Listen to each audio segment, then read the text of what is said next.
জানিয়ে দিব সৌদি আজকে দরপাকড় আপডেট। তার আগে স্ক্রিনে এই মুহূর্তে আপনি আমার ভিডিও দেখতেছেন, যেখানে সৌদিতে এমন কোনো চেকপোস্ট বাকি নাই যেখানে চেকিং চলে না। প্রত্যেকটা চেকপোস্টে প্রচুর পরিমাণ চেক চলতেছে, বিশেষ করে হজকে সামনে রেখে মক্কায়, জেদ্দায়, মদিনায় এই সকল জায়গায় প্রচুর পরিমাণে চেক হচ্ছে। তবে সবচাইতে বেশি মক্কাতে চেক হচ্ছে।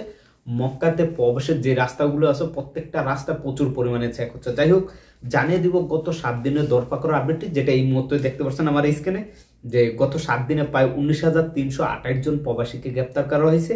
এদের মধ্যে 11,243 জন প্রবাসী যারা অবৈধ আসার পর একামা হয় না, বা একামার মেয়াদ শেষ হওয়ার পর একামা রেনু করে না, বা হুরুপপ্রাপ্ত মালিক টার্মিনেট করছে, মেয়াদ থাকা অবস্থা যায় নাই, পরে হুরুপ চলে আসে, এই সমস্ত যে সকল অবৈধ প্রবাসী বাইরে আছে তারা।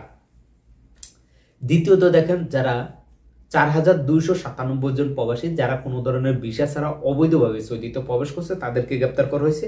এছাড়াও প্রায় 3,786 জন প্রবাসী যারা সৌদিতে বৈধ থাকার পরও যাদেরকে গ্রেপ্তার করা হয়েছে। এদের মূল কারণ হচ্ছে সৌদি সরকারের যে নিয়ম আছে বা যে কানুন, যে আইন করছে প্রবাসীদেরকে, যে আইনগুলো মেনে চলতে হবে, সেই আইনগুলো না মানার কারণে তাদেরকে গ্রেপ্তার করা হয়েছে।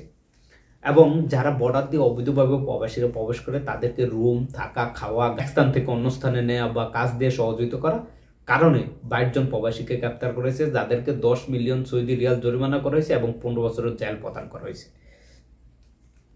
এখন পর্যন্ত সৌদিতে মোট 31,966 জন প্রবাসীকে গ্রেপ্তার করা হয়েছে, যাদের মধ্যে 29,555 জন হচ্ছে পুরুষ এবং 2,409 জন হচ্ছে আমাদের গৃহকর্মী বোনরা। তো এই ছিল আজকের ভিডিওটি বেশি বেশি করে শেয়ার করবেন, যাতে করে আমাদের সকল প্রবাসী ভাই সঠিক তথ্যটি জানতে পারে এবং সবাই একটু সতর্ক থাকবেন। যে সমস্ত প্রবাসী ভাইরা যারা জিয়ারা বিষয় বা ফ্যামিলি বিষয়ে আপনার আত্মীয় স্বজন নিয়ে আসছেন, তারা অবশ্যই সতর্ক থাকবেন। এবং যারা মক্কাতে অবস্থান করছেন তারা অতি দ্রুত মক্কা থেকে বেরিয়ে যান। 29 তারিখের মধ্যে আপনাদেরকে কিন্তু মক্কা থেকে বেরিয়ে যেতে হবে।